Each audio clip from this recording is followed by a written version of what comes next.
Hi friends, എല്ലാവർക്കും കാറ്റത്തെ കിളിക്കൂടെ upcoming റിവ്യൂയിലേക്ക് സ്വാഗതം. ഈ റിവ്യൂ നിങ്ങൾക്ക് ഇഷ്ടമായെങ്കിൽ ലൈക്ക് ചെയ്തും സബ്സ്ക്രൈബ് ചെയ്തും സപ്പോർട്ട് ചെയ്യണേ. സർട്ടിഫിക്കറ്റിന്റെ കാര്യത്തിനായി നിധി തക്കലയിലുള്ള കോളേജിലേക്ക് പോകാനായി ഒരുങ്ങുകയാണ്. സുധീഷും ഹരീഷും നിധിയെ ശ്രദ്ധിക്കുന്നുണ്ട്. ദൈവങ്ങളുടെ ഫോട്ടോയുടെ മുന്നിലേക്ക് വന്ന് നിന്ന് പ്രാർത്ഥിക്കുകയാണ് നിധി. തുടർന്ന് അവിടേക്ക് വന്ന നികേഷ് പറയുന്നു, ഏട്ടത്തി, ഞാനും ഏട്ടത്തിയുടെ കൂടെ വരേണ്ടതായിരുന്നു, എക്സാം ആയതുകൊണ്ട്. നിധി പറയുന്നു, സാരമില്ലടാ, നീ നന്നായി എക്സാം എഴുത്, ഞാൻ കൊച്ചുകുട്ടിയൊന്നും അല്ലല്ലോ. സുധീഷ് പറയുന്നു, നന്നായിട്ട് ആലോചിച്ചിട്ട് വേണം. ഇതുവരെ ഇത്രയും ദൂരം നിധി തനിച്ചു പോയിട്ടില്ല. നിധി പറയുന്നു, നിങ്ങളെ പോലെ ഒരാളുടെ കൂടെ ഞാൻ വന്നില്ലേ, അതിലും വലുതൊന്നും അല്ലല്ലോ ഞാൻ തനിയെ പോകുന്നത്. സുധീഷ് പറയുന്നു, എനിക്കിത് വേണം. ഒരു സഞ്ജീവായി അവിടേക്ക് വന്ന സുഭാഷ് പറയുന്നു, നിധിക്ക് വേണ്ട വെള്ളവും സ്നാക്സും എല്ലാം ഇതിനകത്തുണ്ട്. സുഭാഷ് ഏട്ടാ, എന്തിനാ ഇതെല്ലാം നിധി ചോദിക്കുമ്പോൾ സുഭാഷ് പറയുകയാണ്, ഇത്രയും ദൂരം പോവുകയല്ലേ, പോകുന്ന വഴി വിശക്കത്തില്ലേ, ഇതും കൂടെ കൊണ്ടുപോ. താങ്ക് യു എന്ന് പറഞ്ഞ് സന്തോഷത്തോടു കൂടി അത് വാങ്ങുകയാണ് നിധി. സുധീഷ് ചോദിക്കുന്നു, നിധി ID കാർഡും ആധാർ കാർഡും എല്ലാം എടുത്തിട്ടുണ്ടോ? ദേഷ്യത്തോടുകൂടി സുധീഷിനെ ഒന്ന് നോക്കിയിട്ട് നിധി പറയുന്നു, ആധാർ കാർഡ് ഉണ്ടായിരുന്നെങ്കിൽ ഇപ്പൊ എന്തൊക്കെ കാര്യങ്ങൾ നടക്കുമായിരുന്നു. ശരി സുഭാഷ് ഏട്ടാ, ഞാൻ പോയിട്ട് വരാം. സുഭാഷ് പറയുന്നു, ശരി മോളെ. സുധീഷേ, ബസ് സ്റ്റോപ്പ് വരെ നീയും പോ, ബസ് കയറ്റി വിട്ടിട്ട് വന്നാ മതി. നിധി, കയ്യിൽ ഫോണൊക്കെ ഉണ്ടല്ലോ, എന്തെങ്കിലും ആവശ്യം ഉണ്ടെങ്കിൽ വിളിക്കാൻ മടിക്കരുത്. നികേഷ് ചോദിക്കുന്നു, ഏട്ടത്തി, കോളേജിൽ പോയിട്ട് ഏട്ടത്തിയുടെ വീട്ടിൽ പോകുമോ? അപ്പൊ നിധി പറയുകയാണ്, ഞാനെന്തിനാ അവിടെ പോകുന്നത്, ഇനി ഞാനൊരു നല്ല നിലയിലെത്തിയിട്ടേ അവിടേക്ക് പോകും. ശരി, ഞാൻ പോയിട്ട് വരാം. ഈ സമയം ഒരു കാർ അവിടേക്ക് വരികയാണ്. എല്ലാവരും കാറിലേക്ക് ശ്രദ്ധിക്കുമ്പോൾ സുധീഷ് പറയുകയാണ്, ഞാനാ പറഞ്ഞത് കാറ് വരാൻ. നിധി തന്നെ എങ്ങനെയാ ബസ്സിൽ പോകുന്നത്, കാറിലാവുമ്പോ കുഴപ്പമില്ലല്ലോ. നിധി ചോദിക്കുന്നു, എന്തിനാ സുധീഷേ, ഞാൻ ബസ്സിൽ പോയിട്ട് വരത്തില്ലായിരുന്നു. അപ്പൊ സുധീഷ് പറയുകയാണ്, കാറിൽ പോയാ മതി, ഈ വെയിലത്ത് ബസ് കയറി ഇറങ്ങുന്നതൊക്കെ വലിയ പാടാ. സുഭാഷ് പറയുന്നു, നീ ചെയ്തത് നല്ല കാര്യമാണ്, കാറിൽ പോയിട്ട് വാ മോളെ. ഡ്രൈവറുടെ അരികിലേക്ക് വന്ന സുധീഷ് പറയുന്നു, ഈ കാർ എന്റെ ട്രാവൽസിലെ വണ്ടിയാണെന്നാണ് നിധി വിചാരിച്ചിരിക്കുന്നത്, പോയി വരുന്നതും വരെ അത് തിരുത്താൻ നിൽക്കണ്ട, അങ്ങനെ തന്നെ താൻ പെരുമാറണം. ഡ്രൈവർ പറയുന്നു, ശരി ശരി, ഡീസലിനുള്ള കാശിതാ. സുധീഷ് പറയുകയാണ്, നീ പോയിട്ട് വാ, അപ്പൊ തരാം, എന്തെങ്കിലും ഉണ്ടെങ്കിൽ എന്നെ ഉടനെ വിളിക്കണം. നിധി കാറിലേക്ക് കയറുമ്പോൾ സുധീഷ് പറയുന്നു, നമ്മുടെ വണ്ടിയാ, സൂക്ഷിച്ചു പോയിട്ട് വാ, എന്തെങ്കിലും പ്രശ്നം ഉണ്ടെങ്കിൽ ഉടനെ വിളിക്കണം കേട്ടോ. ശരി എന്ന് നിധി പറയുമ്പോൾ സുധീഷ് ചോദിക്കണം, പോയിട്ട് തിരിച്ചു വരുമല്ലോ അല്ലെ? ഇത് എന്തൊരു ചോദ്യമാണെന്ന് നിധി ചോദിക്കുമ്പോൾ സുധീഷ് പറയുകയാണ്, നിധിയുടെ നാട്ടിലേക്കല്ലേ പോകുന്നത്, പെട്ടെന്ന് അച്ഛനോടും അമ്മയോടും ഒക്കെ സ്നേഹം തോന്നിയാൽ? നിധി പറയുന്നു, അങ്ങനെ ഒരു സ്നേഹം അവർക്കേ ഇല്ല, പിന്നെ എനിക്ക് എങ്ങനെ. ശരി, പോയിട്ട് വരാന്ന് പറഞ്ഞ് നിധി കാറിൽ അവിടെ വന്ന് പോവുകയാണ്. തുടർന്ന് കാറിൽ യാത്ര ചെയ്യുന്ന നിധി സർട്ടിഫിക്കറ്റ് കിട്ടാൻ വേണ്ടി പ്രാർത്ഥിക്കുകയാണ്. ഈ സമയം ഫ്രണ്ട് ഫോണിലേക്ക് വിളിക്കുകയും കോളേജിലെത്തുന്നതിന് 15 മിനിറ്റ് മുമ്പ് വിളിക്കാനായി പറയുകയുമാണ്. നിധി പറയുന്നു, ഫ്രണ്ട്സിനോട് ആരോടും എന്റെ കാര്യങ്ങളൊന്നും പറയണ്ട. അപ്പൊ ഫ്രണ്ട് പറയുകയാണ്, ശരി, ഞാൻ ആരോടും ഒന്നും പറയത്തില്ല. ഇപ്പൊ നിന്റെ കൂടെ ആരും ഇല്ലല്ലോ, നീ കാറിൽ യാത്ര ചെയ്യുകയല്ലേ, നിന്റെ ലവ് സ്റ്റോറി എന്താണെന്ന് എന്നോട് പറ. ഈ സമയം ആ കാറ് തടഞ്ഞു നിർത്തുകയാണ് ഭാസ്കരൻ. ടെൻഷനോടുകൂടി ഭാസ്കരനെ ഒന്ന് നോക്കിയിട്ട് നിധി പറയുന്നു, ഞാൻ കോളേജിൽ എത്താറാവുമ്പോൾ നിന്നെ വിളിക്കാം. ശരി എന്ന് പറഞ്ഞ് ഫ്രണ്ട് ഫോൺ കട്ട് ചെയ്യുകയാണ്. കാറിന്റെ ഫ്രണ്ട് സീറ്റിലേക്ക് കയറിയിരുന്ന ഭാസ്കരൻ പറയുന്നു, വണ്ടി എടുക്ക്. നിധി ടെൻഷനോടുകൂടി ഭാസ്കരനെ നോക്കുകയാണ്. ഡ്രൈവർ വിശേഷങ്ങളൊക്കെ ഭാസ്കരനോട് ചോദിക്കുന്നുണ്ട്. ഭാസ്കരനും ഡ്രൈവറോട് വീട്ടിലെ കാര്യങ്ങളൊക്കെ ചോദിക്കുകയാണ്. നിധി ചോദിക്കുന്നു, അച്ഛൻ എവിടെയെങ്കിലും പോവാണോ? ഭാസ്കരൻ ചോദിക്കാണ്, നീ എങ്ങോട്ടാ പോകുന്നത്? അപ്പൊ ഡ്രൈവർ പറയുന്നു, തക്കലയില് ഈ കുട്ടി പഠിച്ച കോളേജിലേക്കാണ് പോകുന്നത്. ഭാസ്കരൻ പറയുന്നു, ഞാനും തക്കലയ്ക്കാ പോകുന്നത്, അവിടെ എന്താണെന്ന് ഡ്രൈവർ ചോദിക്കുമ്പോൾ ഭാസ്കരൻ പറയുന്നു, എനിക്ക് പല കാര്യങ്ങളും കാണും, നിന്നോട് അതെല്ലാം പറയണമെന്നുണ്ടോ, നീ വണ്ടി ഓടിക്ക്. നിധി വിഷമത്തോടുകൂടി ഇരിക്കുകയാണ്. തുടർന്ന് സുധീഷിന്റെ ഒപ്പം ബൈക്കിൽ യാത്ര ചെയ്യുകയാണ് സുഭാഷ്. സുധീഷ് ചോദിക്കുന്നു, സുഭാഷ് ഏട്ടാ, നിധി തിരിച്ചു വരത്തില്ലേ? അപ്പൊ സുഭാഷ് ചോദിക്കണം, നീ വീണ്ടും തുടങ്ങിയോ? അവള് തക്കലയ്ക്ക് സർട്ടിഫിക്കറ്റിന്റെ കാര്യത്തിന് പോയതല്ലേ, അത് കഴിയുമ്പോൾ അവള് നേരെ ഇങ്ങോട്ട് തന്നെ വരും, എനിക്ക് പേടിയുണ്ടെന്ന് സുധീഷ് പറയുമ്പോൾ സുഭാഷ് പറയുകയാണ്, പേടിയുണ്ടായിരുന്നെങ്കിൽ നിനക്കും കൂടെ പോകത്തില്ലായിരുന്നോ? സുധീഷ് പറയുന്നു, അതിന് എന്നെ കൂട്ടിയില്ലല്ലോ, തന്നെ വീടൊക്കെ കണ്ടുപിടിച്ച വാടകയ്ക്ക് പോകുന്ന രീതിയിൽ വലിയ ആളായല്ലോ, ചിലപ്പം എല്ലാ സത്യങ്ങളും വീട്ടിലുള്ളവരോട് പറഞ്ഞ് ആ വീട്ടിൽ തന്നെ താമസിക്കാൻ തീരുമാനിച്ചാലോ? സുഭാഷ് പറയുന്നു, അതിനെന്താ, അതല്ലേ നിധിയുടെ ജീവിതത്തിന് നല്ലത്. എന്താ സുഭാഷ് നീ പറയുന്നതെന്ന് സുധീഷ് ചോദിക്കുമ്പോൾ സുഭാഷ് പറയുകയാണ്, നിധി തിരിച്ചു വരും, നീ വിഷമിക്കേണ്ട. സുധീഷ് പറയുന്നു, നിധി എന്റെ അരികിൽ നിന്നും ഒരു ദിവസം മാറി നിന്നാൽ പോലും എനിക്ക് വല്ലാത്തൊരു വിഷമാണ്. സുഭാഷ് പറയുന്നു, അവൾ ഒരു കാര്യത്തിന് വേണ്ടി പോയതല്ലേ, ആ കാര്യം കഴിയുമ്പോൾ അവൾ ഇങ്ങോട്ട് തന്നെ വരും, ചുമ്മാതെ കറങ്ങി തിരിഞ്ഞു നടക്കാതെ ജോലിക്ക് പോകാൻ നോക്ക്. അങ്ങനെ അവർ സംസാരിച്ചുകൊണ്ട് ബൈക്കിൽ വരുമ്പോൾ റോഡ് സൈഡിലൂടെ നടന്നു വരികയാണ് ലളിതയും സുനന്ദയും. സുധീഷും സുഭാഷും സുനന്ദയെ ശ്രദ്ധിക്കുന്നു. സുനന്ദയും വിഷമത്തോടുകൂടി അവരെ നോക്കുകയാണ്. ലളിത സുനന്ദയുടെ കയ്യിൽ പിടിച്ച് മാറ്റി നിർത്തുകയാണ്. സുഭാഷും സുധീഷും ബൈക്കിൽ മുന്നോട്ട് പോകുമ്പോൾ സുനന്ദ വിഷമത്തോടുകൂടി തിരിഞ്ഞു നോക്കുന്നുണ്ട്. സുനന്ദയെ തല്ലിക്കൊണ്ട് ലളിത ചോദിക്കുന്നു, ഇങ്ങോട്ട് വാടി, നിനക്ക് എന്താടി അങ്ങോട്ടൊരു നോട്ടം, തിരിഞ്ഞു നോക്കാതെ മുന്നോട്ട് നോക്കി നടക്കടി. സുഭാഷ് കണ്ണു നിറങ്ങിയിരിക്കുമ്പോൾ കണ്ണാടിയിലൂടെ സുഭാഷിനെ ശ്രദ്ധിക്കുന്ന സുധീഷ് ചോദിക്കുന്നു, സുഭാഷേട്ടൻ കരയുകയാണ്? അങ്ങനെയൊന്നുമില്ലെന്ന് സുഭാഷ് പറയുമ്പോൾ സുധീഷ് ചോദിക്കണം, പിന്നെന്താ കണ്ണിൽ നിന്നും വെള്ളം വരുന്നത്? സുഭാഷ് പറയുന്നു, കണ്ണിൽ എന്തോ കരണ്ട് പോയതാ, നീ ശ്രദ്ധിച്ച് വണ്ടി ഓടിക്ക്. അങ്ങനെ സുഭാഷ് കണ്ണീര് തുടയ്ക്കുകയാണ്. തുടർന്ന് റോഡ് സൈഡിൽ വണ്ടി നിർത്തി അവിടെയുള്ള ഒരു ബാത്റൂമിലേക്ക് പോവുകയാണ് ഭാസ്കരൻ. നിധി കാറിൽ തന്നെ ഇരിക്കുന്നു. പുറത്തേക്ക് ഇറങ്ങിയ ഭാസ്കരൻ പറയുന്നു, ബാത്റൂം ഒക്കെ നല്ല ക്ലീൻ ആണ്. നിധി, ഇനിയും കുറെ സമയം എടുക്കും കോളേജിൽ എത്തണമെങ്കിൽ, ബാത്റൂമിൽ പോയിട്ട് വാ. വേണ്ടാന്ന് നിധി പറയുമ്പോൾ ഭാസ്കരൻ പറയുകയാണ്, നല്ല ക്ലീൻ ആയിട്ട് കിടക്കുക, പോയിട്ട് വാ. ഇത് കേട്ട് നിധി കാറിൽ നിന്നും ഇറങ്ങി ബാത്റൂമിലേക്ക് പോകുമ്പോൾ ഭാസ്കരൻ കാറിന്റെ അരികിൽ തന്നെ നിൽക്കുകയാണ്. ഡ്രൈവറെ അരികിലേക്ക് വിളിച്ച് 3 ബിരിയാണി വാങ്ങാനായി പറയുകയാണ് ഭാസ്കരൻ. ക്യാഷും കൊടുത്തു വിടുന്നു. ഡ്രൈവർ അവിടെ വന്ന് പോകുമ്പോൾ ഡ്രൈവിംഗ് സീറ്റിലേക്ക് കയറി ഇരിക്കുകയാണ് ഭാസ്കരൻ. കാറിന്റെ പിൻ സീറ്റിലേക്ക് കയറിയ നിധിയോട് ഭാസ്കരൻ ചോദിക്കുന്നു, കുടിക്കാൻ എന്തെങ്കിലും വേണോ? വേണ്ടാന്ന് പറഞ്ഞ് നിധി ടെൻഷനോടുകൂടി ഡ്രൈവിംഗ് സീറ്റിലിരിക്കുന്ന ഭാസ്കരനെ നോക്കുകയാണ്. നിധി ഭയത്തോടുകൂടി ഡ്രൈവറെ ചുറ്റും നോക്കുന്നുണ്ട്. ഭാസ്കരൻ ചോദിക്കുന്നു, എന്തിനാ ഇങ്ങനെ പേടിക്കുന്നത്? നമുക്ക് പോകാം. അങ്ങനെ ഭാസ്കരൻ കാർ മുന്നോട്ടേക്ക് എടുക്കുമ്പോൾ ഭയത്തോടുകൂടി ചുറ്റും നോക്കുകയാണ് നിധി. ഭാസ്കരൻ പറയുന്നു, വലിയ വണ്ടികൾ ഓടിച്ചിട്ട് ഈ ചെറിയ വണ്ടി ഓടിക്കുമ്പോൾ അത്ര അങ്ങോട്ട് ശരിയാകുന്നില്ല. ഡ്രൈവർ എന്തെന്ന് ചോദിച്ചുകൊണ്ട് നിധി പുറത്തേക്ക് നോക്കുകയാണ്. ഹോട്ടലിന്റെ അരികിലേക്ക് കാറ് കൊണ്ട് നിർത്തുകയാണ് ഭാസ്കരൻ. ബിരിയാണിയും വാങ്ങി ഡ്രൈവർ അരികിലേക്ക് വരുമ്പോൾ ഭാസ്കരൻ പറയുന്നു, വാങ്ങിയോ? വാങ്ങിയെന്ന് ഡ്രൈവർ പറയുമ്പോൾ ഭാസ്കരൻ പറയുകയാണ്, എങ്കിൽ കേറ്, ഞാൻ വണ്ടി ഓടിക്കാം, നീ കേറിക്കോ. ഇത് കേട്ട് ഡ്രൈവർ ഫ്രണ്ട് സീറ്റിലേക്ക് കയറി ഇരിക്കുകയാണ്. ടെൻഷനോട് കൂടി ഭാസ്കരനെ ഒന്ന് നോക്കിയിട്ട് നിധി പറയുന്നു, ഇയാള് തന്നെ ഓടിക്കുമായിരുന്നല്ലോ. ഭാസ്കരൻ പറയുന്നു, വേണ്ട, ഞാൻ ഓടിച്ചോളാം. എടാ നോക്കിക്കോ, വണ്ടി ഓടിക്കുന്നത് ഇങ്ങനെയാണ്. യാത്ര ചെയ്യുന്നവര് ഉറങ്ങാവുന്ന രീതിയിൽ സ്മൂത്ത് ആയിട്ട് വേണം വണ്ടി ഓടിക്കാൻ. നീ എങ്ങനെയൊക്കെയാ വണ്ടി ഓടിച്ചത്? നിനക്ക് ആരാടാ ലൈസൻസ് തന്നത്? തുടർന്ന് ഒരു ഒഴിഞ്ഞ സ്ഥലത്തേക്ക് വണ്ടി നിർത്തി ഭാസ്കരൻ പറയുന്നു, നമുക്ക് കഴിക്കാം. ചുറ്റും നോക്കിക്കൊണ്ട് നിധി മനസ്സിൽ പറയുകയാണ്, ഇവിടെ എവിടാ കഴിക്കുക? ഇവിടെ ഹോട്ടൽ കാണുന്നില്ലല്ലോ. ബിരിയാണി എടുത്തു കൊടുത്തുകൊണ്ട് ഭാസ്കരൻ പറയുന്നു, ദാ മോളെ കഴിക്ക്. വേണ്ടാന്ന് നിധി പറയുമ്പോൾ ഭാസ്കരൻ പറയുകയാണ്, വേണ്ടാന്നോ? പട്ടിണി എടുക്കാൻ പോവാണോ? കഴിക്ക്. നിധി ആ ബിരിയാണി വാങ്ങുകയാണ്. ഭാസ്കരൻ തന്റെ ഡ്രസ്സിന്റെ ഇടയിൽ നിന്നും കത്തി എടുക്കുന്നത് കണ്ട് ഭയത്തോടുകൂടി എന്ത് ചെയ്യണമെന്നറിയാതെ ഇരിക്കുകയാണ് നിധി. കവറിൽ നിന്നും മാപ്പിൾ എടുത്ത് ആ കത്തി കൊണ്ട് ചെത്തുകയാണ് ഭാസ്കരൻ. ഇത് കണ്ട് സമാധാനത്തോടു കൂടി ഇരിക്കുകയാണ് നിധി. ഡ്രൈവറിന്റെ ഒപ്പം പുറത്തിരുന്ന് ബിരിയാണിയും മാപ്പിളും കഴിക്കുകയാണ് ഭാസ്കരൻ. ഭാസ്കരൻ ഉറക്കം ചോദിക്കുന്നു, മോളെ നീ കഴിച്ചോ? ആ കഴിക്കാന്ന് പറഞ്ഞ് നിധി ബിരിയാണി എടുത്ത് കഴിക്കുകയാണ്. തുടർന്ന് നിധിയും ഭാസ്കരനും ഡ്രൈവറും കോളേജിലേക്ക് വരികയാണ്. ഡ്രൈവർ ബ്രേക്ക് ചവിട്ടുമ്പോൾ ഭാസ്കരൻ ചോദിക്കുന്നു, ഇതെന്തുവാണ് ഇത്? നിന്റെ ഇഷ്ടത്തിനാണോ ബ്രേക്ക് ചവിട്ടുന്നത്? ഡ്രൈവർ പറയുന്നു, കോളേജ് എത്തി. ഭാസ്കരൻ പറയുന്നു, കോളേജ് എത്തിയോ? മോളെ നിധി, നീ പഠിച്ച കോളേജ് ഇതാണോ? അതേന്ന് നിധി പറയുമ്പോൾ ഭാസ്കരൻ ചോദിക്കുന്നു, മോളെ നീ എന്താ പഠിച്ചത്? അപ്പൊ നിധി പറയുകയാണ്, ആർക്കിടെക്ട്. ഭാസ്കരൻ പറയുന്നു, ആ നല്ല വെയിലുണ്ടല്ലോ. തിരുവനന്തപുരത്തെക്കാളും വെയില് ഇവിടാണെന്ന് തോന്നുന്നു. ഈ സമയം നിധിയുടെ ഫ്രണ്ട് അവിടേക്ക് വരികയാണ്. സന്തോഷത്തോടുകൂടി അരികിലേക്ക് ചെന്ന് സംസാരിക്കുകയാണ് നിധി. ഭാസ്കരൻ അരികിലേക്ക് വരുമ്പോൾ നിധി പറയുന്നു, ഇതെന്റെ ഫ്രണ്ടാ, ഞങ്ങള് പോയിട്ട് വരാം. ഭാസ്കരൻ പറയുകയാണ്, ആ പോയിട്ട് വാ, സൂക്ഷിച്ചു പോയിട്ട് വാ, ഞാൻ ഇവിടെ തന്നെ കാണും. ശരി എന്ന് പറഞ്ഞ് നിധി അവിടെ നിന്ന് പോകാനായി തുടങ്ങുമ്പോൾ ഭാസ്കരൻ ചോദിക്കുന്നു, മോളെ മൂക്ക് കുടിക്കാൻ വെള്ളം വേണോ? വേണ്ടാന്ന് നിധി പറയുമ്പോൾ ഭാസ്കരൻ പറയുകയാണ്, മോള് പോയിട്ട് പെട്ടെന്ന് വരണേ, നല്ല വെയിലാ. എന്തെങ്കിലും പ്രശ്നം ഉണ്ടെങ്കിൽ എന്നെ വിളിച്ചാൽ മതി. ശരി എന്ന് പറഞ്ഞ നിധി ഫ്രണ്ടിന്റെ ഒപ്പം പോവുകയാണ്. ഫ്രണ്ട് ചോദിക്കുന്നു, നിധി ഇതാരാ? നിധി അത് കേൾക്കാത്ത രീതിയിൽ നിനക്ക് സുഖമാണോ എന്നൊക്കെ ചോദിച്ച് ഫ്രണ്ടിന്റെ ഒപ്പം മുന്നോട്ട് നടക്കുകയാണ്. തുടർന്ന് ഫ്രണ്ട് പറയുകയാണ്, നീ നിന്റെ ആഗ്രഹങ്ങളെല്ലാം വേണ്ടാന്ന് വെച്ചിട്ട് നീ എന്തിനാ കല്യാണം കഴിച്ചത്? വീട്ടുകാര് കല്യാണം തീരുമാനിച്ച ഉടനെ നീ ഡ്രൈവറുടെ കൂടെ എന്തിനാ ഒളിച്ചോടി പോയത്? ഇതെല്ലാം അറിഞ്ഞ ഉടനെ ഞാൻ നിന്നെ വിളിച്ചപ്പോൾ ഫോണിൽ കിട്ടുന്നില്ലായിരുന്നു. നീ ഇങ്ങനെയൊക്കെ ചെയ്യുന്നത് എനിക്ക് വിശ്വസിക്കാനേ പറ്റിയില്ല. ശരിക്കും എന്താ സംഭവിച്ചത്? എന്തിനാ പെട്ടെന്ന് ഒളിച്ചോടി പോയി കല്യാണം കഴിച്ചത്? അവൻ ആരാ? നിധി പറയുന്നു, പറയാം, ഞാൻ എല്ലാം പറയാം. അങ്ങനെ അവർ അവിടേക്ക് ഇരിക്കുകയാണ്. ഫ്രണ്ട് ചോദിക്കുന്നു, പറയടി, എങ്ങനെ നിനക്ക് കല്യാണം നടന്നത്? നിധി പറയുന്നു, അത് പെട്ടെന്ന് നടന്നതാണ്, ആരോടും ഒന്നും പറയാൻ പറ്റിയില്ല. ഒരു ദിവസം എന്റെ കല്യാണത്തിന്റെ കഥ നിന്നോട് ഞാൻ ഡീറ്റെയിൽ ആയി പറയാം. കോളേജിൽ വർക്ക് ചെയ്യുന്ന നിധിക്ക് പരിചയമുള്ള ഒരാളെ കാണുകയാണ്. ചേട്ടാന്ന് വിളിച്ച അരികിലേക്ക് ചെന്ന് നിധി സർട്ടിഫിക്കറ്റ് കളഞ്ഞുപോയ കാര്യവും അത്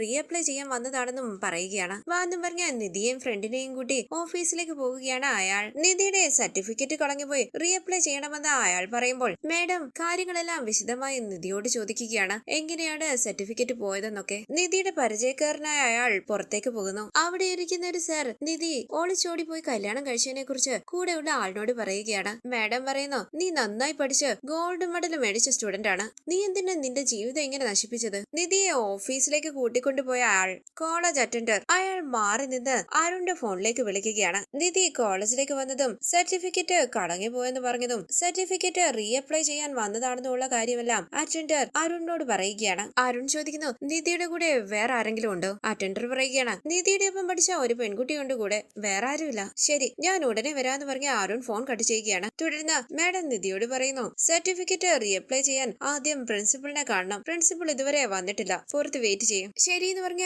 നിധി പുറത്തേക്ക് ഇറങ്ങി വരുമ്പോൾ അരികിലേക്ക് വന്ന അറ്റൻഡർ കാര്യം അന്വേഷിക്കുകയാണ്. നിധി പറയുന്നു, പ്രിൻസിപ്പൾ ഇതുവരെ വന്നിട്ടില്ല, കണ്ട് സംസാരിച്ചതിന് ശേഷമേ സർട്ടിഫിക്കറ്റ് റീഅപ്ലൈ ചെയ്യാൻ പറ്റുള്ളൂ. ശരി, പ്രിൻസിപ്പളിനെ കണ്ടിട്ട് പോയാൽ മതി എന്ന് പറഞ്ഞ് അറ്റൻഡർ അവിടെ അവിടെ നിന്ന് പോവുകയാണ്. ഈ സമയം നിധിയുടെ ഫോണിലേക്ക് വിളിക്കുകയാണ് സുധീഷ്. ഇപ്പൊ വരാന്ന് പറഞ്ഞ് കുറച്ചങ്ങോട്ടേക്ക് മാറി നിന്ന് ഫോൺ അറ്റൻഡ് ചെയ്യുകയാണ് നിധി. സുധീഷ് ചോദിക്കുന്നു, പോയ കാര്യം എന്തായി? നിധി പറയുന്നു, പ്രിൻസിപ്പളിനെ കാണാൻ വേണ്ടി വെയിറ്റ് ചെയ്യുകയാണ്. അപ്പൊ സുധീഷ് പറയുകയാണ്, ശരി, അച്ഛൻ കൂടെ വന്നോ? കൂടെ വന്നിട്ടുണ്ടെന്ന് നിധി പറയുമ്പോൾ അതെന്താ പറയാഞ്ഞതെന്ന് സുധീഷ് ചോദിക്കുകയാണ്. നിധി പറയുകയാണ്, ഞാൻ എങ്ങനെ അറിയാനാ? വഴി വെച്ച് വണ്ടി തടയി നിർത്തി കയറിയതാ. സുധീഷ് ചോദിക്കുന്നു, എന്തെങ്കിലും പ്രശ്നം ഉണ്ടാക്കിയോ? ഒന്നും ഉണ്ടാക്കിയില്ല എന്ന് നിധി പറയുമ്പോൾ സുധീഷ് പറയുകയാണ്, എന്തെങ്കിലും പ്രശ്നം ഉണ്ടാക്കിയാൽ കാറിൽ നിന്ന് ഇറക്കി വിട്ടേര്. അതെങ്ങനെ ശരിയാകുമെന്ന് നിധി ചോദിക്കുമ്പോൾ സുധീഷ് പറയുകയാണ്, ഞങ്ങൾക്ക് ആർക്കും ഒരു കുഴപ്പമില്ല, വീട്ടിലാരും അതിനെപ്പറ്റി ചോദിക്കുകയില്ല. നിധി പറയുന്നു, ഞാൻ ഇവിടെ പ്രിൻസിപ്പളിനെ കാണാൻ വെയിറ്റ് ചെയ്യുകയാണ്, പിന്നെ വിളിക്കാം. അങ്ങനെ നിധി ഫോൺ കട്ട് ചെയ്യുകയാണ്. പുറത്തേക്ക് ഇറങ്ങി വന്ന മേഡം നിധിയോട് പറയുന്നു, നിധി, ഇന്ന് പ്രിൻസിപ്പള് കോളേജിലേക്ക് വരില്ല, എന്തോ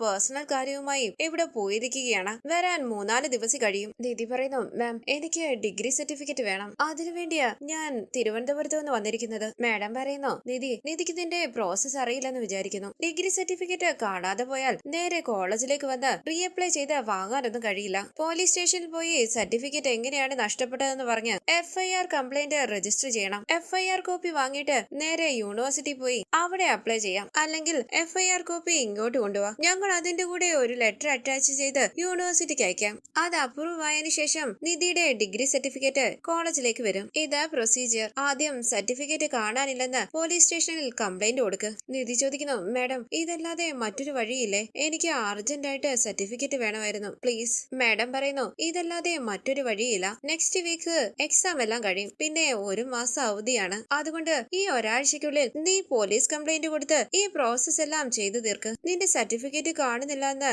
ഒരു ലെറ്റർ എഴുതി തന്നിട്ട് പോ. ഞാൻ നിനക്ക് അക്നോളജ്മെന്റ് ഫോം തരാം, അത് വെച്ച് കംപ്ലൈന്റ് കൊടുക്ക്. ഓക്കെ, ശരി മാഡം എന്ന് നിധി പറയുമ്പോൾ മേഡം അകത്തേക്ക് പോവുകയാണ്. ഫ്രണ്ട് പറയുന്നു, സോറി എടി, ഇങ്ങനെയൊക്കെ പറയുമെന്ന് എനിക്ക് അറിയില്ലായിരുന്നു. ഈ പ്രോസസ് ഒന്നും എനിക്ക് അറിയില്ലായിരുന്നു. അറിയാമായിരുന്നെങ്കിൽ ഞാൻ തന്നെ നിന്നോട് പറഞ്ഞേനെ. നിധി പറയുന്നു, കിട്ടുമെന്നുള്ള വിശ്വാസത്തിലാണ് ഞാൻ വന്നത്. സാരമില്ല, വാ നമുക്ക് നോക്കാം. പെട്ടെന്ന് ഈ പ്രോസസ് എല്ലാം കംപ്ലീറ്റ് ചെയ്യണം. എനിക്ക് പെട്ടെന്ന് തന്നെ സർട്ടിഫിക്കറ്റ് വേണ്ടതാ. തുടർന്ന് മാഡം പറഞ്ഞതുപോലെ ലെറ്റർ എഴുതി കൊടുക്കുകയാണ് നിധി. മാഡം അക്നോളജ്മെന്റ് ഫോമും കൊടുക്കുന്നു. തുടർന്ന് നിധിയും ഫ്രണ്ടും കാറിന്റെ അരികിലേക്ക് വരുമ്പോൾ ഭാസ്കരൻ കാറിലിരുന്ന് ഉറങ്ങുകയാണ്. ക്യാന്റീനിൽ പോയി ചായ കുടിക്കാമെന്ന് നിധി ഫ്രണ്ടിനോട് പറയുമ്പോൾ ഫ്രണ്ട് പറയുന്നു, വേണ്ട നിധി, ഇപ്പൊ തന്നെ ഒരുപാട് ലേറ്റ് ആയി, ഞാൻ HOD കണ്ടിട്ട് വീട്ടിലേക്ക് പോകുക. ശരി എടി എന്ന് പറഞ്ഞ ഫ്രണ്ട് അവിടെ നിന്ന് പോവുകയാണ്. നിധി ഫോണിൽ നോക്കിക്കൊണ്ട് കാറിന്റെ അരികിലേക്ക് വരുമ്പോൾ നിധിയുടെ മുന്നിലേക്ക് കാറ് കൊണ്ട് നിർത്തുകയാണ് അരുൺ. നിധി ഞെട്ടി ഭയത്തോടു കൂടി ഉറക്ക കരയുകയാണ്. ഇത് കേട്ട് ഞെട്ടി ഉണർന്ന് കാറിൽ നിന്ന് ഇറങ്ങി ഭാസ്കരൻ ചോദിക്കുന്നു, എടാ വിവരം കേട്ടവനെ, ഇത്രയും വലിയൊരു വണ്ടി ഉണ്ടായിട്ടും നന്നായി ഓടിക്കാൻ അറിയില്ലടാ.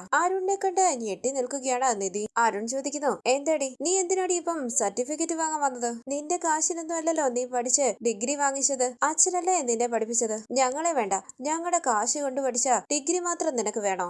നിധി ചോദിക്കുന്നു, അച്ഛന്റെ കാശിന് ചേട്ടന് മാത്രമേ അവകാശമുള്ളൂ. അരുൺ പറയുകയാണ്, സൂപ്പർ, ഞങ്ങള് നിന്നെ തേടി വരുന്ന ഒരു ദിവസം ഉണ്ടാകുമെന്ന് വെല്ലുവിളിച്ചിട്ടൊക്കെ പോയതല്ലേ, ഇപ്പം അച്ഛന്റെ കാശിന് നിനക്ക് അവകാശം ഉണ്ടെന്ന് പറഞ്ഞുകൊണ്ട് വന്ന് നിൽക്കുകയാ. എന്താ ആ ഡ്രൈവർ നിന്നെ പെരുവഴിയിലാക്കിയിട്ട് പോയോ? ദേഷ്യത്തോടു കൂടി നിധി പറയുന്നു, ചീ നിർത്ത്, നിങ്ങളുടെ വീടിന്റെ മുന്നിൽ വന്ന് നിൽക്കുന്നത് പോലെയാണല്ലോ ചേട്ടൻ സംസാരിക്കുന്നത്. എന്റെ കോളേജിലേക്ക് എന്റെ ഡിഗ്രി സർട്ടിഫിക്കറ്റ് വാങ്ങാൻ വന്നതാണ് ഞാൻ. ചേട്ടനാ ഞാൻ കോളേജിലേക്ക് വന്നതറിഞ്ഞ് പ്രശ്നം ഉണ്ടാക്കാനായി വന്നത്. അരുൺ പറയുന്നു, നിന്റെ സർട്ടിഫിക്കറ്റ് അച്ഛൻ കത്തിച്ചപ്പോഴേ ഞാൻ തീരുമാനിച്ചതാ, ഇനി നിനക്ക് ആ സർട്ടിഫിക്കറ്റ് കിട്ടില്ലെന്ന്. അച്ഛനെയും അമ്മയും നമ്മുടെ കുടുംബത്തെയും അപമാനിച്ചു പോയ നിന്നെ ഞാൻ വെറുതെ വിടില്ലടി. ഈ ജന്മത്തിൽ നീ സർട്ടിഫിക്കറ്റ് വാങ്ങില്ല. നിധി പറയുന്നു, പിന്നെ പ്രോസസ് എല്ലാം തുടങ്ങി കഴിഞ്ഞു, കുറച്ച് നാളില് സർട്ടിഫിക്കറ്റ് ഞാൻ വാങ്ങി കാണിക്കാം. അരുൺ ചോദിക്കുന്നു, ഓ ഫോം ഒക്കെ ആയിട്ടാണോ വന്നിരിക്കുന്നത്? അതിന്റെ അഹങ്കാരമാണോ നിനക്ക്? വിടടി എന്ന് പറഞ്ഞ് ആ ഫോം പിടിച്ചു വാങ്ങുകയാണ് അരുൺ. താന്നും പറഞ്ഞ് നിധി ബഹളം വെക്കുമ്പോൾ അരുൺ അത് വലിച്ചു കീറി കളയുകയാണ്. നിധി പറയുന്നു, എന്തിനത് കീറിയത്? എന്നെ സമാധാനത്തോടെ ജീവിക്കാൻ അനുവദിക്കില്ലേ? അരുൺ പറയുന്നു, ഇല്ലടി, നീ സമാധാനത്തോടെ ജീവിക്കില്ല. അപ്പോ ഭാസ്കരൻ പറയുകയാണ്, കുറെ നേരമായി ഞാൻ കാണുക, നിന്റെ സംസാരം ഒരുപാട് ഓവർ ആകുന്നുണ്ട്, പോടോ എന്ന് പറഞ്ഞ് ഭാസ്കരനെ പിടിച്ചു തെള്ളുകയാണ് അരുൺ. എന്താ ഈ കാണിക്കുന്നതെന്ന് ചോദിച്ച് നിധി ഭാസ്കരന്റെ അരികിലേക്ക് ഓടി ചെല്ലുമ്പോൾ ഇങ്ങോട്ട് വാടി എന്ന് പറഞ്ഞ് നിധിയുടെ കയ്യിൽ മുറുകെ പിടിക്കുകയാണ് അരുൺ. കൈ തട്ടി മാറ്റിക്കൊണ്ട് നിധി പറയുന്നു, എന്റെ കൈ വിട്. എന്താ ഗുണ്ടായിസം കാണിക്കുകയാണോ? പോലീസിനെ വിളിച്ച് അകത്താക്കിക്ക് ഞാൻ. അരുൺ പറയുന്നു, ഓ ശരിയാ, കോളേജ് വീടെന്ന് പറഞ്ഞ മാനം മര്യാദയ്ക്ക് ജീവിച്ചിരുന്നവളാ, ഇപ്പൊ നിനക്ക് പോലീസും കേസും എല്ലാം സാധാരണ കാര്യമല്ലേ? നിന്നെ കുറിച്ച് ആലോചിക്കുമ്പോഴേ എനിക്ക് നാണക്കേടാടി. നിധി പറയുന്നു, നിർത്ത്, നിങ്ങൾക്കും വിദ്യാഭ്യാസം ഉള്ളതല്ലേ, ഇങ്ങനെ തരം താണ ഗുണ്ടകളെ പോലെ ബിഹേവ് ചെയ്യാതെ. അരുൺ പറയുന്നു, വീണ്ടും നീ ഈ നാട്ടിൽ വന്ന് ഞങ്ങളെ അപമാനിക്കുകയാണോ? ഇനി മേലാൽ ഈ നാട്ടിൽ കാല് കുത്തിപ്പോകരുത് നീ, പോടി. നിധി പറയുന്നു, എന്റെ സർട്ടിഫിക്കറ്റ് ഞാൻ വാങ്ങാൻ വരുന്നതില് നിങ്ങൾക്ക് അപമാനമാണെങ്കിൽ പോയി ചാക്. നിനക്ക് ഞാൻ ചാകണോന്ന് ചോദിച്ച് നിധിയുടെ കാരണ പുക ചടിക്കുകയാണ് അരുൺ. അരുണിനെ ഭാസ്കരനെ തടഞ്ഞ് ചോദ്യം ചെയ്യുകയാണ് ഭാസ്കരൻ. ഒരു പെൺകുട്ടിയെ വഴിയിലിട്ടടിക്കാൻ നാണമില്ലടെ നിനക്ക്? അരുൺ ചോദിക്കുന്നു. നിങ്ങൾ ആ ഡ്രൈവറുടെ അച്ഛനല്ലേ? ഒരു കൊല ചെയ്തവനല്ലേ നിങ്ങൾ? ഭാസ്കരൻ പറയുന്നു. അതേടാ, ഞാൻ ഒരാളെ കൊന്നതാ. ഇങ്ങനെ പെണ്ണുങ്ങളെയൊന്നും ഞാൻ കൈ വെക്കാറില്ല. അരുൺ പറയുന്നു. ഞാൻ അവളെ അടിക്കും കൊല്ലും. നീ എന്ത് ചെയ്യും? എന്ത് കൊല്ലുവെന്നോ? അങ്ങനെ ഭാസ്കരൻ അരുണിന്റെ കരണം പുകച്ചടിക്കുകയാണ്. അരുണും കൂടെയുള്ള ആളും കൂടി ഭാസ്കരനെ ബലമായി പിടിക്കുമ്പോൾ ഭാസ്കരൻ പറയുന്നു. മോളെ, നീ വണ്ടി കയറ്. വണ്ടിയിൽ കയറ് മോളെ. അരുണിനെയും കൂടെയുള്ള ആളിനെയും തള്ളി മാറ്റാൻ ശ്രമിച്ചുകൊണ്ട് നിധി വണ്ടിയിലേക്ക് കയറുകയാണ്. അവരെ തള്ളി മാറ്റി കാറിന്റെ ഡോർ അടയ്ക്കുകയാണ് ഭാസ്കർ. അരുൺ ദേഷ്യത്തോടുകൂടി ഒരു കത്തി എടുത്ത് ഭാസ്കരനെ കുത്താനായി വരികയാണ്. കത്തി ഭാസ്കരന്റെ കയ്യിലേക്ക് കൊള്ളുകയാണ്. ഇത് കണ്ട് അയ്യോ എന്ന് പറഞ്ഞ് അരികിലേക്ക് ഓടി വരികയാണ് നിധി. ഭാസ്കരൻ പറയുന്നു. ഒന്നുമില്ല മോളെ, നീ പോയി വണ്ടി കയറ്. നിധി പറയുകയാണ്. രക്തം വരുന്നുണ്ട്, ഒരുപാട് ചോര പോകുന്നുണ്ട്. ഇത് ഞാൻ വെറുതെ വിടില്ല, ഞാൻ പോലീസിനെ വിളിക്കട്ടെ. അരുൺ പറയുന്നു. വിളിക്കടി, അവരെന്ത് ചെയ്യുമെന്ന് ഞാനൊന്ന് കാണട്ടെ. അങ്ങനെ അരുൺ വീണ്ടും നിധിയെ അടിക്കാനായി തുടങ്ങുമ്പോൾ തടഞ്ഞുകൊണ്ട് ഭാസ്കരൻ പറയുന്നു. വീണ്ടും നീ അവളെ അടിക്കുന്നോ? അരുൺ ദേഷ്യത്തോടുകൂടി ഭാസ്കരനെ തല്ലുകയാണ്. ഈ സമയം കുറച്ച് സ്റ്റുഡൻസും ടീച്ചേഴ്സും ഒക്കെ അവിടെ കൂടുകയാണ്. ഒരാൾ പറയുന്നു. ഇത് കോളേജാണ്, അല്ലാതെ ചന്തയല്ല, ഇവിടുന്ന് പോടോ. അരുണും കൂടെയുള്ള ആളും വണ്ടിയിൽ കയറി അവിടെ നിന്ന് പോകുമ്പോൾ വാദം പറഞ്ഞ് ഭാസ്കരനെ ചേർത്ത് പിടിച്ച് വണ്ടിയിലേക്ക് കയറ്റുകയാണ് നിധി. ഭയത്തോടുകൂടി നിധി ഡ്രൈവറോട് പറയുന്നു. ഒരുപാട് ചോര പോകുന്നുണ്ട് ചേട്ടാ, പെട്ടെന്ന് ഹോസ്പിറ്റലിലേക്ക് പോ. ഭാസ്കരൻ പറയുന്നു. ഒന്നും വേണ്ട മോളെ, എന്തിനാ മോളിങ്ങനെ പേടിക്കുന്നത്? എനിക്കൊന്നുമില്ല. നിധി ഒരു തുണിയെടുത്ത് ഭാസ്കരന്റെ മുറിവ് കെട്ടിക്കൊടുക്കുകയാണ്. ഒരുപാട് വേദനയുണ്ടോന്ന് നിധി ചോദിക്കുമ്പോൾ ഭാസ്കരൻ പറയുന്നു. ഒന്നുമില്ല മോളെ, അവൻ എന്തൊരു മനുഷ്യനാ, കണ്ടിട്ട് നല്ല വിദ്യാഭ്യാസം ഒക്കെ ഉണ്ട്. ഗുണ്ടകളെ പോലെ ഇങ്ങനെ വഴിയിലിട്ട് ഒരു പെൺകുട്ടിയെ തല്ലുക എന്ന് പറഞ്ഞ വിഷമത്തോടുകൂടി നിധി പറയുന്നു. ചേട്ടാ, ഒന്ന് പെട്ടെന്ന് പോ. തുടർന്ന് നിധിയും ഡ്രൈവറും കൂടി ഭാസ്കരനെ ഹോസ്പിറ്റലിലേക്ക് കൊണ്ടുവരികയാണ്. ഭാസ്കരനെ അകത്തേക്ക് കൂട്ടിക്കൊണ്ടു പോകുമ്പോൾ സിസ്റ്റർ ഭാസ്കരന്റെ ഡീറ്റെയിൽസ് ഒക്കെ നിധിയോടും ഡ്രൈവറിനോടും ചോദിക്കുകയാണ്. അത് നിങ്ങളുടെ ആരാണെന്ന് സിസ്റ്റർ നിധിയോട് ചോദിക്കുമ്പോൾ നിധി പറയുന്നു. അതെന്റെ ഫാദറിലോ ആണ്. വെയിറ്റ് ചെയ്യുന്ന പറഞ്ഞ് സിസ്റ്റർ അവിടെ നിന്ന് പോവുകയാണ്. ഡ്രൈവർ ചോദിക്കുന്നു. ഞാൻ സുധീഷിനോട് പറയട്ടെ? നിധി പറയുന്നു. വേണ്ട, വെറുതെ അവരെ കൂടി ടെൻഷൻ ആക്കണ്ട. പാവ അച്ഛൻ പ്രായം പോലും നോക്കാതെ എന്റെ ചേട്ടൻ ഉപദ്രവിച്ചതാ. തുടർന്ന് ഭാസ്കരനെയും കൂടി ഡോക്ടർ അവിടേക്ക് വരുമ്പോൾ നിധി ടെൻഷനോടുകൂടി ഭാസ്കരന്റെ അരികിലേക്ക് വരികയാണ്. ഭാസ്കരൻ പറയുന്നു. ഒന്നുമില്ല മോളെ, പേടിക്കേണ്ട, കൈ ഒന്ന് മുറിഞ്ഞു, അത്രേ ഉള്ളൂ. കണ്ടു നിറങ്ങിയ നിധി ചോദിക്കുന്നു. ഡോക്ടർ, മുറിവ് എങ്ങനെയുള്ളതാ? ഡോക്ടർ പറയുന്നു. കുഴപ്പമില്ല, കുറച്ച് ആഴത്തിൽ മുറിവുണ്ട്, സ്റ്റിച്ച് ഉണ്ട്. നിധി ചോദിക്കുന്നു. ഞങ്ങൾക്ക് തിരുവനന്തപുരത്തേക്ക് പോകണം, പോകാൻ പറ്റുമോ? ഡോക്ടർ പറയുന്നു. അതിനൊന്നും കുഴപ്പമില്ല, ഞാൻ പെയിൻ കില്ലർ കൊടുത്തിട്ടുണ്ട്, വേദനയൊന്നും അറിയില്ല. നിങ്ങൾക്ക് ധൈര്യമായിട്ട് തിരുവനന്തപുരത്തേക്ക് പോകാം. ഏതെങ്കിലും ഒരു ഹോസ്പിറ്റലിൽ പോയി 4-5 ദിവസം കഴിയുമ്പോൾ ഡ്രസ്സ് ചെയ്യണം. ഞാൻ മരുന്ന് എഴുതി തരാമെന്ന് പറഞ്ഞ് ഡോക്ടർ മരുന്ന് എഴുതുമ്പോൾ ഭാസ്കരൻ പറയുന്നു. അതൊന്നും വേണ്ട. നിധി പറയുകയാണ്. ഒന്ന് ചുമ്മാതിരിക്കെ ഡോക്ടർ, വേറെ പ്രശ്നമൊന്നുമില്ലല്ലോ? ഡോക്ടർ പറയുന്നു. ഇല്ല, നിങ്ങൾക്ക് കൂട്ടിക്കൊണ്ട് പോകാം. താങ്ക് യു ഡോക്ടർ എന്ന് പറഞ്ഞ് ഭാസ്കരനെയും കൂട്ടി അവിടെ നിന്ന് പോകുന്ന നിധി ചോദിക്കുന്നു. വേദനയുണ്ടോ? വേദനയൊന്നുമില്ലാന്ന് ഭാസ്കരൻ പറയുമ്പോൾ മരുന്ന് വാങ്ങാനായി പോവുകയാണ് നിധി. തുടർന്ന് അവർ കാറിൽ തിരുവനന്തപുരത്തേക്ക് പോവുകയാണ്. നിധി ചോദിക്കുന്നു. വേദനയുണ്ടോ? ഭാസ്കരൻ പറയുകയാണ്. വേദന ഇല്ലാതിരിക്കുമോ? എപ്പോഴും ചോദിക്കണ്ട. വേദന ഉണ്ടെങ്കിൽ പെയിൻ കില്ലർ തരട്ടെ എന്ന് നിധി ചോദിക്കുമ്പോൾ ഭാസ്കരൻ പറയുകയാണ്. ഈ ഭാസ്കരൻ ജീവിതത്തിൽ ഒരുപാട് വേദനകൾ അനുഭവിച്ചിട്ടുണ്ട്. ആ വേദനയെല്ലാം ഓർക്കുമ്പോൾ ഇതൊന്നുമില്ല. ഇത് കേട്ട് നിധി വിഷമത്തോടുകൂടി ഇരിക്കുകയാണ്. തുടർന്ന് ഡ്രൈവർ ചായ കുടിക്കാൻ പോകുമ്പോൾ നിധി പറയുകയാണ്. ഞാനൊന്ന് ചോദിച്ചോട്ടെ? ചോദിക്കുന്ന ഭാസ്കരൻ പറയുമ്പോൾ നിധി പറയുകയാണ്. ദേഷ്യപ്പെടരുത്, ചോദിക്കുന്നത് തെറ്റാണെങ്കിൽ എന്നോട് ക്ഷമിക്കണം. നിങ്ങളുടെ ഭാര്യയെ നിങ്ങൾ കൊന്നതാണോ? ഭാസ്കരൻ പറയുന്നു. അവളെ മാത്രമല്ല, ഒരുപാട് പേരെ ഞാൻ കൊന്നിട്ടുണ്ട്. ഇനി മോളെ ആരെങ്കിലും ശല്യപ്പെടുത്താൻ വന്നാൽ അവരെയും കൊല്ലും ഞാൻ. മോളുടെ വീട്ടുകാരോട് പറഞ്ഞേര്, ഭാസ്കരന് ഒരു കൊല ചെയ്യുന്നത് വലിയ കാര്യമൊന്നും അല്ലെന്ന്. പ്രത്യേകം നിന്റെ ചേട്ടനോട് ഈ കാര്യം പറയണം. നിധി ഭയത്തോടുകൂടി ഭാസ്കരനെ നോക്കുകയാണ്. തുടർന്ന് രാത്രിയായിട്ടും നിധിയെ കാണാത്തത് കൊണ്ട് ടെൻഷനോടുകൂടി അങ്ങോട്ടും ഇങ്ങോട്ടും നടക്കുകയാണ് സുധീഷ്. മൊബൈലിൽ നോക്കിക്കൊണ്ടിരിക്കുന്ന ഹരീഷ് സുധീഷിനെ ശ്രദ്ധിക്കുന്നുണ്ട്. തുടർന്ന് കാറിൽ അവിടേക്ക് വരികയാണ് ഭാസ്കരനും നിധിയും. ഭാസ്കരന്റെ കയ്യിലെ മുറിവ് കണ്ട് സുധീഷ് ചോദിക്കുന്നു. എന്തുപറ്റി? കാർ എവിടെയെങ്കിലും കൊണ്ട് ഇടിപ്പിച്ചോ? ഡ്രൈവർ പറയുന്നു. ഇല്ല, ഞാൻ വണ്ടി നന്നായിട്ടാ ഓടിച്ചത്. ഭാസ്കരൻ ചോദിക്കുന്നു. ആര്? നീയോ? നീ ഒന്നുകൂടി ഡ്രൈവിംഗ് സ്കൂളിൽ പോയി പഠിക്കണം, എന്നിട്ട് ലൈസൻസ് വാങ്ങിച്ച് എന്നെ കൊണ്ടുവന്ന് കാണിക്കണം. സുധീഷ് ചോദിക്കുന്നു. ശരിക്കും അപ്പം ഇയാൾ എവിടെയെങ്കിലും കൊണ്ട് ഇടിപ്പിച്ചോ? നിധിക്ക് എന്തെങ്കിലും പറ്റിയോ? നിധി പറയുന്നു. അയ്യോ, ആക്സിഡന്റ് ഒന്നുമില്ല, അകത്തേക്ക് വാ, ഞാൻ പറയാം. അങ്ങനെ ഭാസ്കരനെയും കൂട്ടിക്കൊണ്ട് നിധി അകത്തേക്ക് പോവുകയാണ്. നികേഷും സുഭാഷും അവിടേക്ക് വരികയാണ്. ഭാസ്കരന്റെ കയ്യിലെ കെട്ടുകണ്ട് സുഭാഷ് ചോദിക്കുന്നു. അച്ഛ, എന്തു പറ്റി? ഭാസ്കരൻ പറയുന്നു. ഒന്നുമില്ല. സുധീഷ് ഡ്രൈവറോട് ചോദിക്കുന്നു. എടാ, എന്താ സംഭവിച്ചത്? ഡ്രൈവർ നടന്ന കാര്യങ്ങളെല്ലാം സുധീഷിനോട് പറയുകയാണ്. എന്താ പറ്റിയതെന്ന് സുഭാഷ് ചോദിക്കുമ്പോൾ നിധിയുടെ അരികിലേക്ക് വന്ന സുധീഷ് ചോദിക്കുകയാണ്.